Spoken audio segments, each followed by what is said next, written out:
সবাইকে শুভেচ্ছা ও স্বাগতম জানাচ্ছি। আমি এখন আসছি হাতির জেলে। দীর্ঘ 6 মাস পর হাতির জেলে আসছে বলা যায়। হাতির জেলের পরিবেশটা যদি একটু দেখাই, পরিবেশটার এত পরিমাণে ময়লা আবর্জনা, কয়েক হাজার পোকামাকড় এখানে বসবাস করে। আপনি যদি চিন্তা করেন অবাক হবেন। কয়েক লক্ষ লক্ষ পোকামাকড় পানির কিনার দিয়ে শুধু গেলে পোকা। আপনি অবাক হয়ে যাবেন যে এত পোকা কি করে আসতে পারে একটা জিনিসের মধ্যে। এখানে প্রচুর পরিমাণে মাছ আছে, আমি যেতটুকু জানি বা মাঝে মধ্যে দেখি, খুব মাছগুলো উপরে উঠে। প্রচুর পরিমাণে পোকা, অর্থাৎ প্রচুর পরিমাণে প্লাস্টিকের বর্জ্য।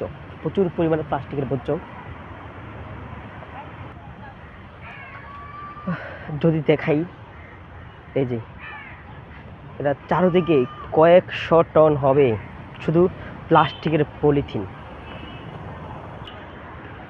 একদম রোদে আটকে গেছে। এখানে পলিথিনের পরিমাণ যদি দেখাই, কি পরিমাণ পলিথিন এখানে একটু কম আছে, কিন্তু ওই সাইডগুলোতে যদি যাই, এক্সবাইটের পিছন দিক থেকে শুরু করে কি পরিমাণ পলিথিন, আপনারা অবাক হবেন বা জানবেন।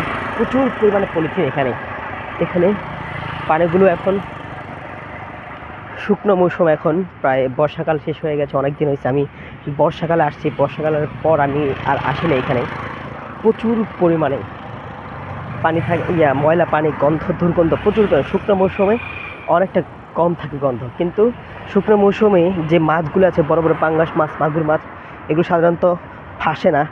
আর যদি দেখাই, এখানে এখনও কোনো মাছ নাই, মাছ ভাসে না। শুকনো মৌসুমে মাছগুলো অন্যখানে চলে যায়, আর যখন বর্ষা আসে তখন সব মাছ এদিকে ভিড়তে থাকে মাছগুলি। প্রচুর পরিমাণে মাছগুলো এখানে ভিড়তে থাকে। যদি রাস্তার ওই পাশটা দেখাই, তাহলে আপনাদের একটু গাড়িগুলো খেলে আপনাকে রাস্তার ও পাশটা নিয়ে যাবো আমি। যদি আপনাকে পরিবেশটা দেখাই, পরিবেশটা আপনারা দেখতে পারেন। খুব সুন্দর আবহাওয়া, খুব ভালো লাগার মতো এনভায়রনমেন্ট।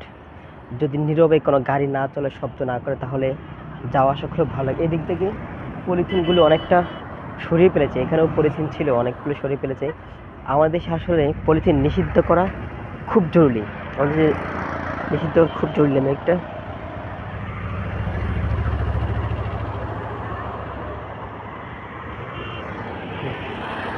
আমাদের দেশে পলিথিন নিষিদ্ধ করা খুব জরুরি। পানিগুলো এখন খোলাটে, কিন্তু ময়লা আবর্জনা খুব কম এই পাশে। আর ওই পাশে যদি দেখো, ওই পাশে পরিষ্কার পরিচ্ছন্ন হয় নাই। প্রচুর পরিমাণে পলিথিন এবং পোকামাকড়, কয়েক শতাধিক, কয়েক লক্ষ, কয়েক টন হবে যদি ওজন করি। বা এত পোকামাকড় এখানে কিনার দেওয়া বলার বাহিরে। আমরা আছি হাতির জেলের ইতিহাস কম বেশি অনেকের জানা আছে। এখানে আমরা প্রায়ই আসি, কিন্তু অনেকদিন পর এখন আবার নতুন করে আসলাম। দেখেন পরিবেশটা, যদি দেখেন, একদম ভালো লাগার মতো একটা পরিবেশ,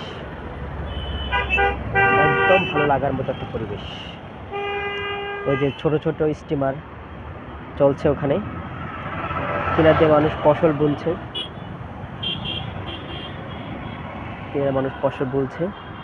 যদি দাঁড়িয়ে দেখেন, খুব খুব খুব ভালো লাগার মতো একটা এনভায়রনমেন্ট, যেটা বলা যায় না।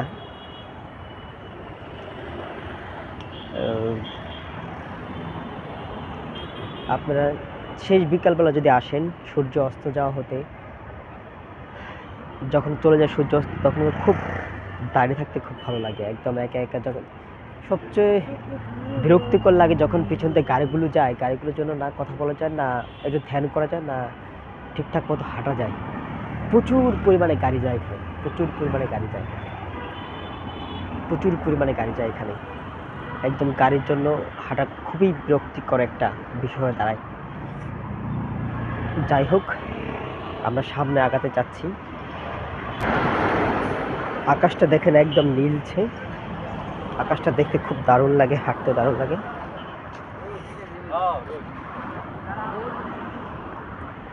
দেখাই, এই যে আলো ছায়া শেষ পায়, সূর্যের আলো থেকে একটু দূরে এসেছি। সূর্যের আলো নাই বললে চলে এখন। যদি একটু গাছপালাগুলি দেখাই, কি দারুণ গাছপালা, একদম দারুণ একটা গাছপালা। সবগুলো গাছপালা অসাধারণ।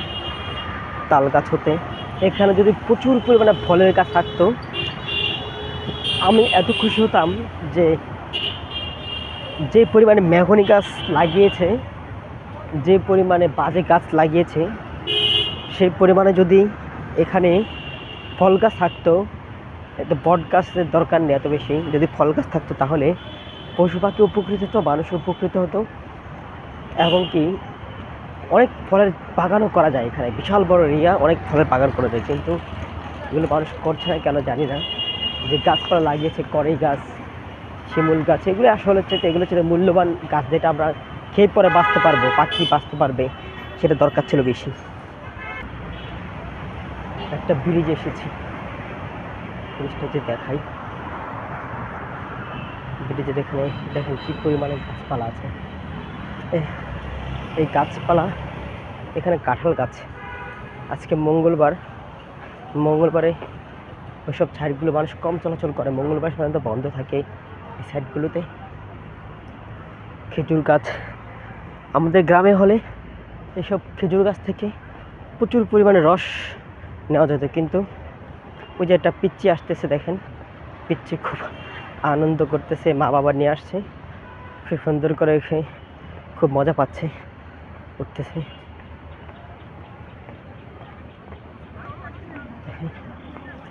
গাড়ি গাড়ি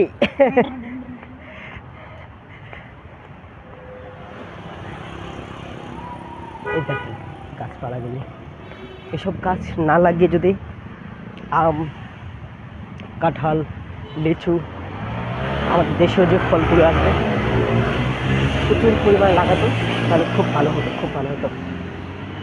তো দেখেন শুধু মেহগনি গাছ আর মেহগনি গাছ। এখানে আবার লাল শাক, পালং শাক চাষ করেছে কিছু কিছু লোক, যেটা দেখাই। এই যে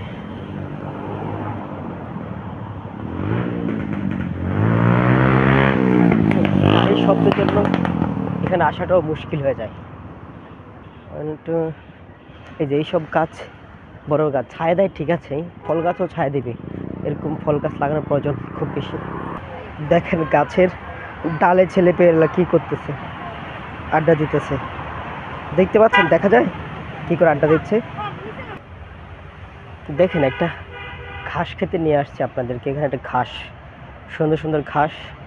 আর এটা হলো এই যে হাতিঝিলের যে খালটা আছে, বড় খালটা এখানে হলো রাতের বেলা। এখানে একটা মজার কথা বলি, এখানে দেখেন সুন্দর একটা কিনারে একবার একটা গাছ আছে, একদম পাড়ে, দেখতে খুব ভালো লাগে দূর থেকে। এগুলো পাড়ে এইসব গাছ থাকা ভালো, কিন্তু রাস্তার কিনারে যখন লাগায়, মাঝখানে লাগায়, ফল গাছ না লাগিয়ে দেখেন কি পরিমাণে মেহগনি গাছ লাগিয়েছে। আর পরিবেশটা যেমন অন্ধকার করে, অন্য গাছপালাও ভালো মতো ফল দিতে পারে না তাদের জন্য। ওই দেখেন নদীতে, খালে স্টিমার চলছে, খালে একাধিক স্টিমার দেখছেন, কিছুক্ষণ পরপরই আসা যাওয়া করতেছে স্টিমারগুলি। এগুলি 12 মাসই চলে। হাতিঝিলে এদিক থেকে মগবাজার থেকে রামপুরা পর্যন্ত আপনাকে পৌঁছে দেবে। আগে 70 টাকা বা 80 টাকা ছিল, এখন কত আমি জানি না, প্রায় 1 বছর উপরে হয়েছে আমি চলাচল করি না এখানে। যাই হোক, ওটা পরে দেখবে। এখানের মজার গল্প যেটা বলতে চেয়েছিলাম, এটা রাতের বেলা হলে প্রেমিক প্রেমিকারা এসে গল্প করে, আর পেছন থেকে হিজড়ারা এসে 20 টাকা 30 টাকা করে নেয়, না নিলে লাচ্ছি দেয়, উষ্টা দেয়, পানিতে ফালিয়ে দেয়, ঝগড়া করে, মারামারি করে। একটা যা মানুষকে যদি শান্তিতেও বসে থাকে, কোনো হাজব্যান্ডও বসে থাকে, তাদেরকেও শান্তি দেওয়া হয় না। আর খুবই বিশৃঙ্খলাকারী, খুবই বিশৃঙ্খল। দেখেন ঢেউগুলি, দেখেন কীভাবে আশ্রয় পড়ে ঢেউগুলি, দেখছেন নদীর ঢেউ কী করে আশ্রয় পড়ে।